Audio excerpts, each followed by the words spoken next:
श्री गणेशाय नमः। सियावर रामचंद्र जी भगवान की जय। पुरुषोत्तम महात्म्यम। 10वां अध्याय। नारद मुनि बोले, हे तपोनिधि, उन महाक्रोधी एवं परम तपस्वी मुनि ने उस ब्राह्मण कन्या से क्या कहा और वह सब मुझे सुनाइए।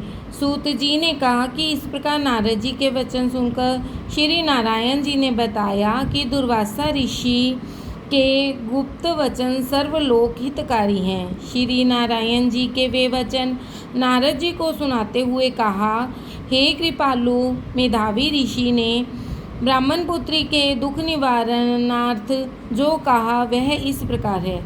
दुर्वासा जी ने कहा, हे सुंदरी, बहुत गुप्त बात कहता हूँ। हे सुभगे, अब आने वाला तीसरा महीना पुरुषोत्तम मास है। उसमें तीर्थ में जाकर स्नान करने से मनुष्य बाल हत्या के दोष से मुक्त हो जाता है। हे सुंदरी, इससे अधिक कार्तिक आदि महीने भी नहीं हैं। सब महीने, पक्ष और पर्व आदि पुरुषोत्तम मास के 16वीं कला से भी नहीं हैं। वेद शास्त्र के समस्त साधन इस मास के 16वीं कला से भी समानता नहीं कर सकते। गंगा के 12,000 वर्ष तथा गोदावरी के एक समय के स्नान तथा सिंह के बृहस्पति में एक बार स्नान करने से जो फल प्राप्त होता है, वही फल, हे सुंदरी, किसी भी स्थान पर एक बार स्नान करने से इस मास में प्राप्त हो जाता है। इसमें दान, तप, जप आदि करने से मनोकामना पूर्ण होती है।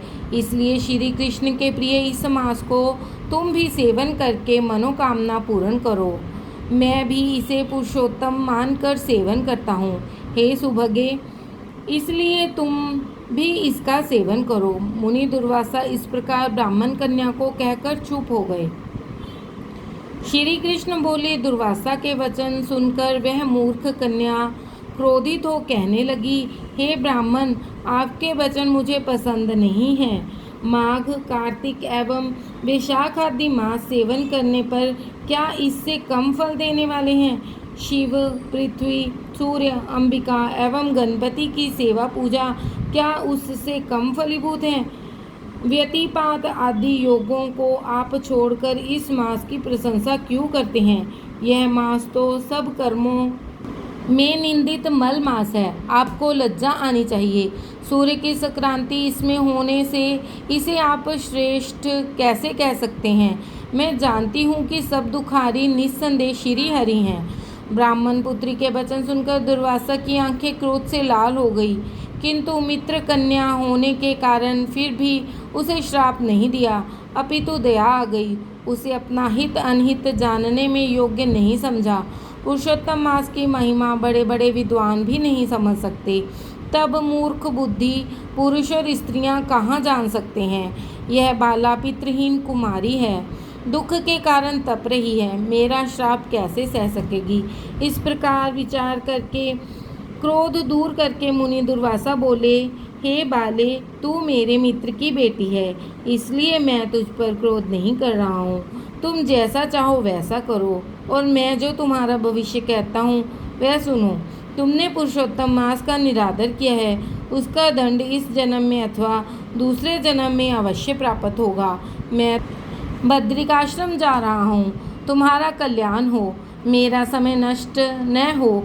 होनहार शुभाशुभ को कौन मिटा सकता है? श्री कृष्ण बोले। इतना कहकर दुर्वासा मुनि वहाँ से उसी समय चले गए और वह कन्या पुरुषोत्तम मास की बुराई करने के कारण तेजहीन हो गई। तब बहुत देर तक कन्या ने सोच विचार कर शीघ्र प्रसन्न होने वाले पार्वती पति शिव का पूजन करना निश्चित किया और यह निश्चय करके मेधावी की पुत्री ने उग्र तपस्या करने का विचार किया। सूत जी बोले कि इस प्रकार उसने महामुनि के वचनों का निरादर किया और बहुत फल देने वाले लक्ष्मीपति एवं सावित्री ब्रह्मा का पूजन त्याग कर केवल पार्वती पति शंकर की आराधना मन में निश्चय कर करने लगी। श्री बृहद नारदीय पुरुषोत्तम मास महात्म्यम 10वां अध्याय समाप्त। बोलो सियावर रामचंद्र जी भगवान की जय।